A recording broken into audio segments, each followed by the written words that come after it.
Hello, my friends. This is Tosif starting a new live stream. Good morning to you all. I hope you all are doing well. Um, I wanted to talk about the ongoing Ukraine-Russia war, okay? And that's why I'm doing this live stream today to talk about the Ukraine-Russia war. And if you are tuning in, please let me know in the live chat. Introduce yourself. Introduce yourself in the live chat window and share your thoughts with me. My friends, President Donald Trump had a phone call with Russian President Vladimir Putin, which President Trump said lasted for over 2 hours. There was a lot of discussion, obviously, if a phone call is lasting for more than 2 hours. Um, we can tell there was a lot to discuss. And then President Trump also had a meeting with Ukrainian President Volodymyr Zelensky, and this was on Sunday. And President Trump also spoke with European leaders from Italy, Norway, Germany, France, other countries, the European Commission, NATO, and just other leaders. So President Trump obviously is having conversation with all parties involved in this issue. You got Ukraine and Russia directly involved because they are the ones having this armed conflict. But then the European leaders are also very concerned. They are in that region. They have concerns about their own national security and just global security in general. And so President Trump staying in touch with all parties involved, having conversations, and keeping us, the American people, involved about the progress being made in peace negotiations. Now, uh, President Trump and Ukrainian President Volodymyr Zelensky, they had a meeting in Florida on Sunday, and President Trump said that it was an excellent meeting and that a lot of progress has been made. Okay. President Trump also thanked Marco Rubio, Jared Kushner, Steve Witkoff, Pete Hegseth, and just his entire team for the job that they are doing. By the way, my friends, I got a question in right here in the live chat window. The question is, will President Trump be successful in ending the Ukraine-Russia war? You can share with me your thoughts on that. My friends, President Trump said that it's very close, meaning suggesting that peace may be within reach. Because obviously President Trump understands the frustration that people all over the world actually are feeling because of this ongoing war. And people here in the United States, because obviously our tax dollars have been used to provide support to Ukraine. A lot of people support that. A lot of people don't. Because anytime you're talking about US taxpayer dollars being used in an overseas issue, you know, people are pretty divided. Some say it's okay, so others say not. And so the American people are always eager.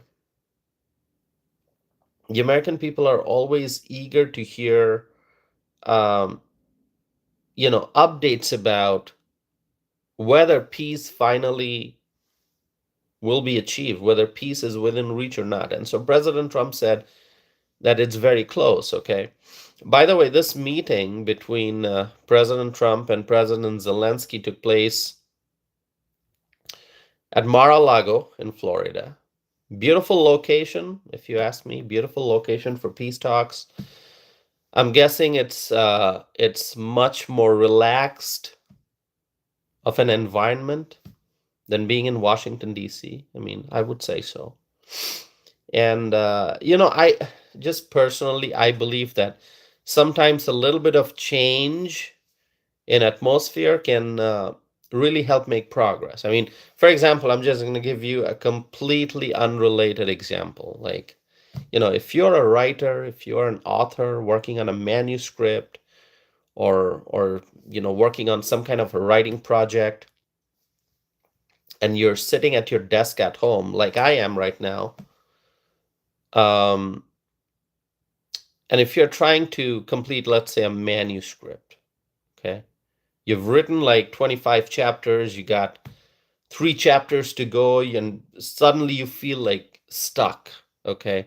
Like there's that mental block that you're experiencing and you can't move forward with the writing. Maybe you feel like you're out of ideas, or you just can't describe a certain character the way you want to towards the end of your novel, whatever you're writing, and you feel like you're not making any progress. At that point, what do? You go for a walk, or maybe you take your laptop and your notebook and you go sit at a cafe, have a nice cup of coffee, and try again, try writing again. Okay? Maybe that change of location helps remove that mental block that you've been experiencing. Or you go for a walk in the park, maybe sit at a park bench, let your thoughts flow, or maybe go sit somewhere by the lake and try writing that chapter again. So unrelated example, but that kind of is the same principle. Like we've been stuck in DC, we meaning the American people, not like physically, but we've seen our political leaders being stuck in DC. Okay, all the foreign leaders, when they visit, they go to DC, they go to the White House. President Trump hosting meetings and events in DC, in the White House. And I feel like a change is needed, and a change did happen. This meeting took place at Mar-a-Lago. Move out of DC, have a meeting in Mar-a-Lago. That change in scenery, that change in atmosphere is supposed to help with the peace talks. Okay, I think it matters. And also, this is holiday season, so it's perfect time to be in Florida. So I was glad to see Zelensky in Florida meeting with President Trump, and it was a detailed meeting. There's no doubt about that. And I watched the news conference. President Zelensky, he delivered some remarks, and he also agreed that a lot of progress has been made. And I think what Zelensky is really asking for is security guarantee. Hold on a second.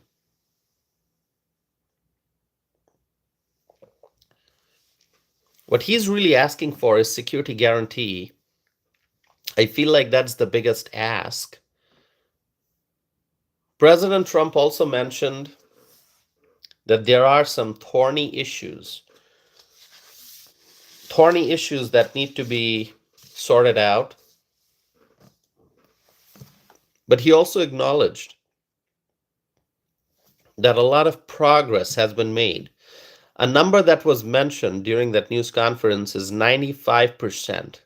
95, meaning that the work is 95% done, meaning 5% left. There's really no way to put a percentage on progress, I think. I mean, it's not like you're downloading a file or installing a software that you can see the progress bar, and you can, it pops up on your screen and you see, 80%, 85%, 90, 95. It's nothing like that. But using 95% just makes it easy for the general public to understand the extent of the progress being made. And Zelensky mentioned that it's a 20-point plan. We don't know what's in the plan. People can speculate. Experts who have studied that region for years They probably know what the biggest issues are. So accordingly, they can speculate that what might be in that 20-point plan, but we don't know for sure until and unless it's made public. So thorny issues, there are thorny issues, undoubtedly. I mean, land that Russia took away, some land that may be taken away by Russia. I think land is where things get really sensitive. And because land is just not land, there are many emotions involved, there are many sentiments attached to the issue of land. There are many people who are sensitive about land, and we understand that. I mean, look around you. People are very protective when it comes to property rights. And when you're talking about two countries in conflict, of course, land becomes a very sensitive topic. A country cannot just give away land to another aggressive neighboring nation like Russia. But then, not coming to a compromise might mean that the war just goes on and on and on.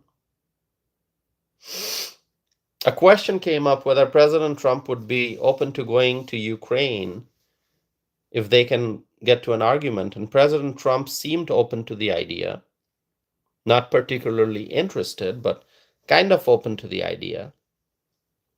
But here's what I will say. President Trump should not go to Ukraine. If somebody asked me that question for advice, I'd say President Trump should not go to Ukraine. That's just my viewpoint, okay? Obviously, I can see arguments both for and against. For example, someone might say that going to Ukraine would show a stronger commitment to getting the peace plan done. Going to Ukraine would send a powerful message to Russia that they should back off. But I believe that President Trump should not go to the war-torn area. Okay. Anyway, during the joint news conference with Zelensky, President Trump talked about a working group, including Steve Witkoff, Jared Kushner, General Kane, Marco Rubio, and a few other people like Pete Hegseth, and some folks from Ukraine too.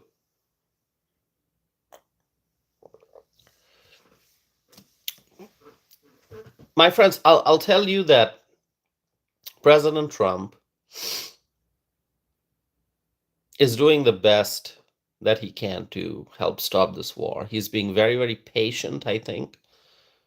President Trump said that Russia wants to see Ukraine succeed and that Russia will help in the reconstruction of Ukraine, which is quite interesting, and also offer energy at low prices. Okay, that's interesting.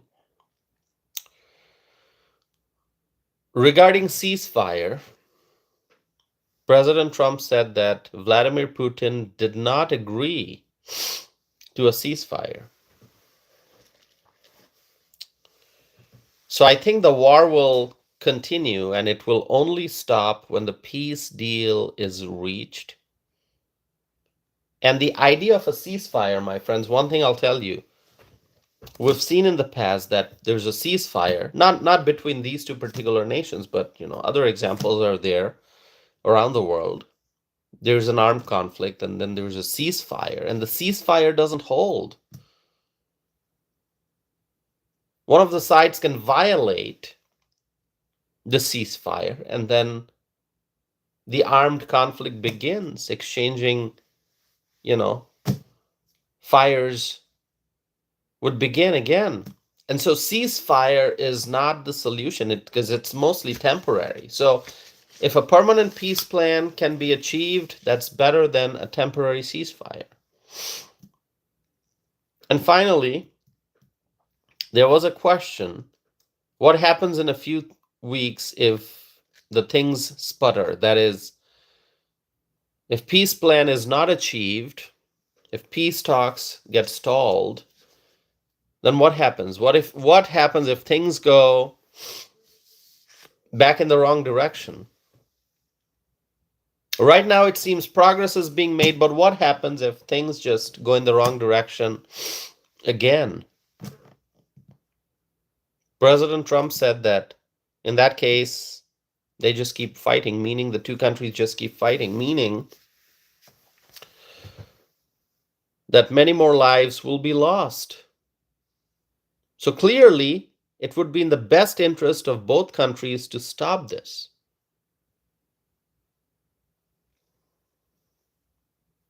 But then something else happened. Russia claimed that Ukraine has carried out a drone attack on a Russian presidential residence in northwest Russia. I was shocked when I saw that report. Do you know what I'm talking about? It's good to see so many people tuning in here. We got Victoria, we got Kay, we got Hazel, we got others tuning in. Thank you all.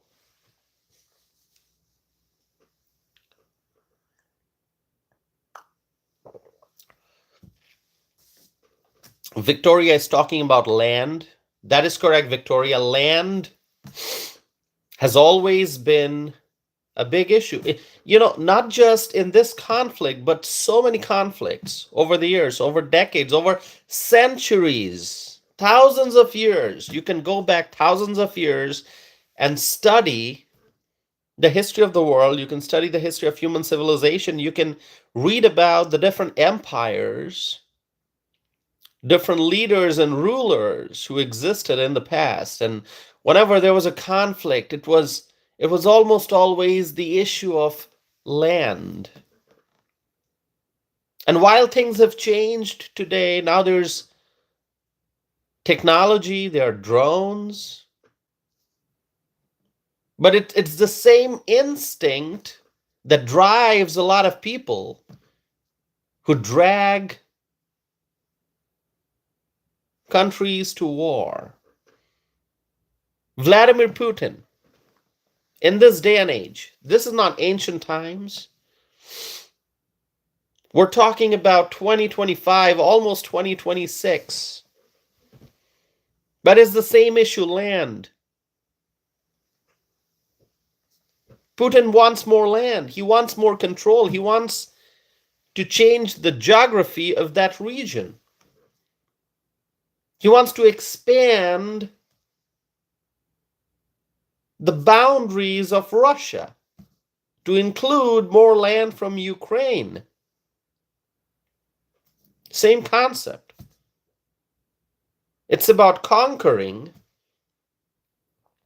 a neighboring nation. That is what Vladimir Putin is trying to do. It's pretty obvious. And you know what? It's very unfortunate that we had Joe Biden for 4 years in office, which provided Vladimir Putin with the opportunity to start this war, knowing very well that once a war starts, it is so difficult to end. Let's assume that President Trump would be there without interruption. 4 years of first term, 4 years of second term, back to back. This war would not have started.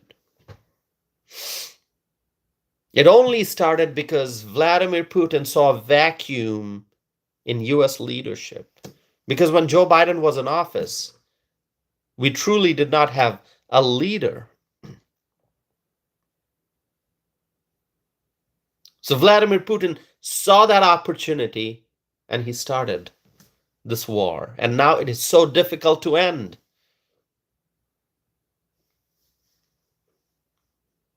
And Putin is trying to take away more and more land from Russia.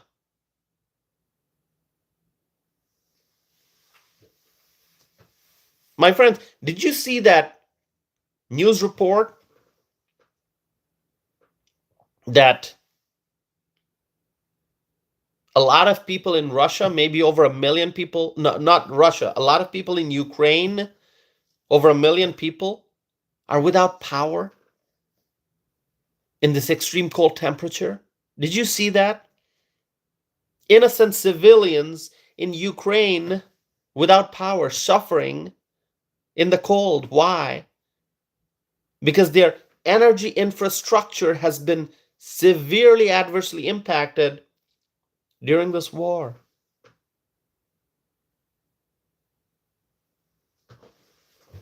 So there are people in Ukraine who are freezing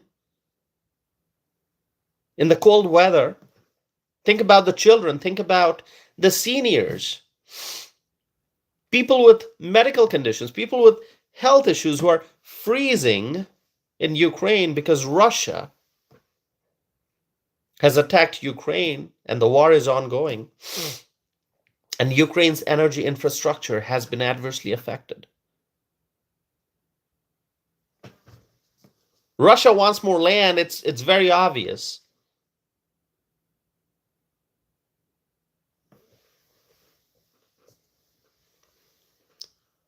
So anyway, Russia made a claim that Ukraine has carried out a drone attack on Russian presidential residence in northwest Russia. I was shocked when I saw that news report. And what Ukraine is saying is, oh, that's a lie. It's a lie that Russia is promoting to justify additional attacks on Ukraine. Who knows what the truth is? I don't know what the truth is. Do you know who's lying and who's telling the truth? Did Ukraine really attack a presidential palace in Russia? Or is Russia just making up a story to justify additional attacks on Ukraine, to justify keeping this war going forward? Kay Cooper is saying, I worry for the children and elderly in the freezing weather. Kay Cooper, you're not alone, Kay. So many people are worried about the human beings, human beings of flesh and blood in the Ukraine suffering in the freezing weather. Thank you, Kay, for your comment.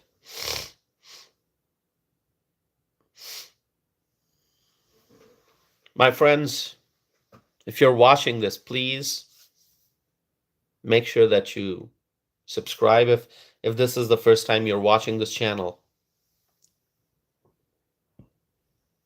And for those who are wondering where I'm from, where I'm broadcasting from, Wisconsin, that's home, right here, Madison. So I don't know if Ukraine really launched attacks on Russian presidential residence or Russia is making up the story. Will we ever find out? Will we ever know? But whatever the case may be, things don't seem to be cooling. It's like whenever there's hope, something goes wrong. Whenever we feel like peace is within reach, something goes wrong. Whenever we feel, oh, finally the war is going to end, finally there's going to be not just a ceasefire, but the implementation of a permanent peace plan, whenever we feel that the bloodshed, the war, the conflict will end, something goes wrong. Something goes wrong, and the war just moves forward.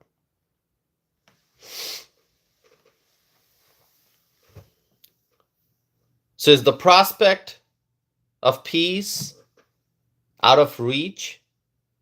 Can you answer that question? Can you answer that question? Can you tell me what you think? If there are experts who have studied Russian politics, politics of Ukraine, that whole region, I want to hear from you. I want to hear from you.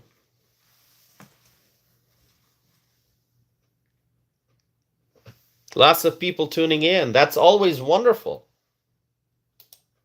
Please let me know where you're from. Please let me know which state, which part of the country, which part of this world you're from. In the live chat. Go ahead.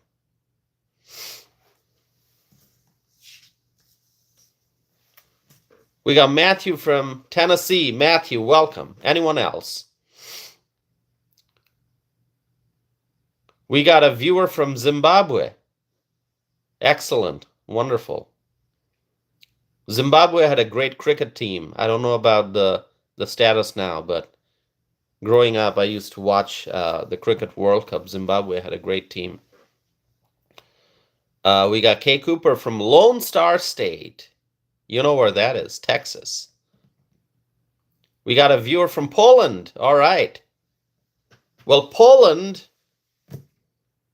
is important in this conversation because you know what? Russia has violated Poland's airspace. I mentioned that. I think it was during a live stream or maybe it was in one of my podcast episodes, but I've talked about this issue, how Russia has violated multiple times NATO's airspace of NATO countries like Poland. We got a viewer from Hawaii. Anyone else?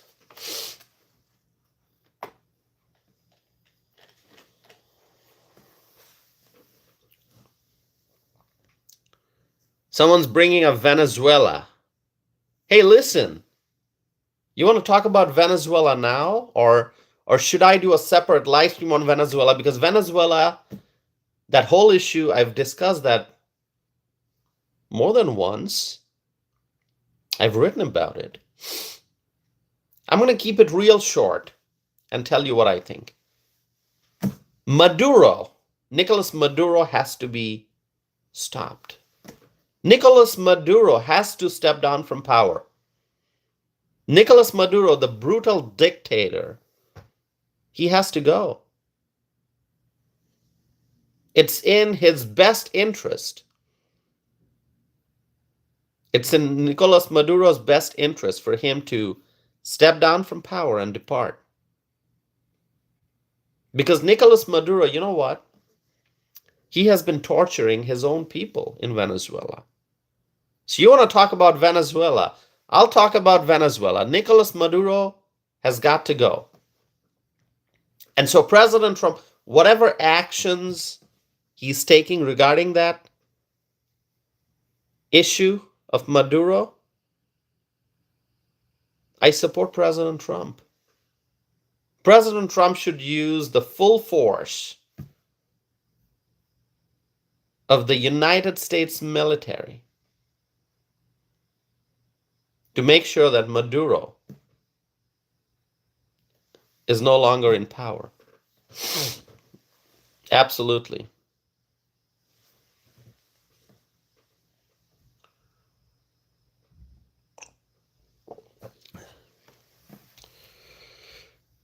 By the way, let me know if you agree with my viewpoints, my friends.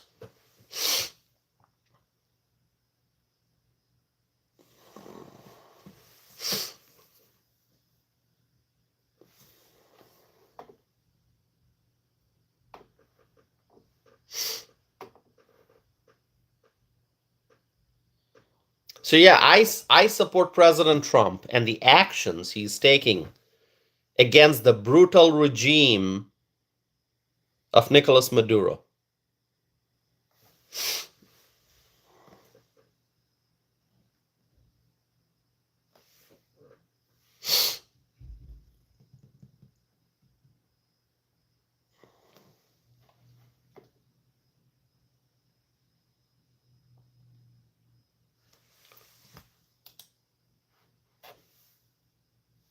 Any more questions? By the way, I'm gonna ask people to visit my website. All right, read my writings. There you go. Here, tausifanam.net. Leave me a comment on my website. All right.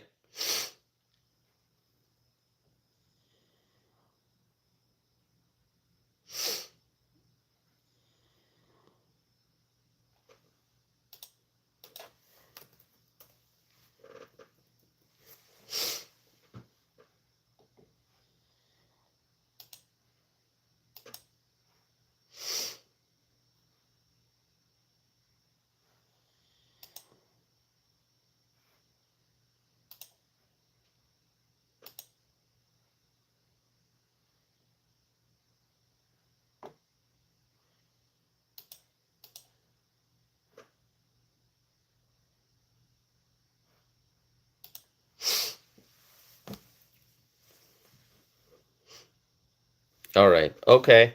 So, my friends, let me know your thoughts about the ongoing Ukraine-Russia conflict. Do you think peace is within reach? Do you think that a permanent peace plan will be achieved?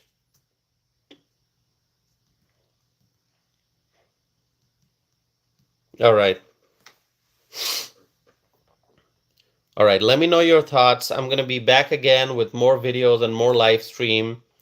Thanks for continuing to support this channel. Why don't you do one thing? Hold on a second. Why don't you all write, if you support Trump, write Trump in the live chat.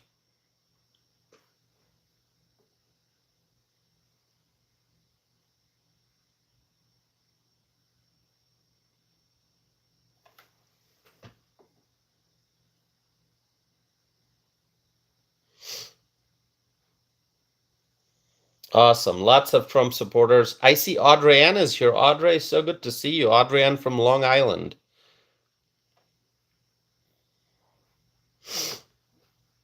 Excellent.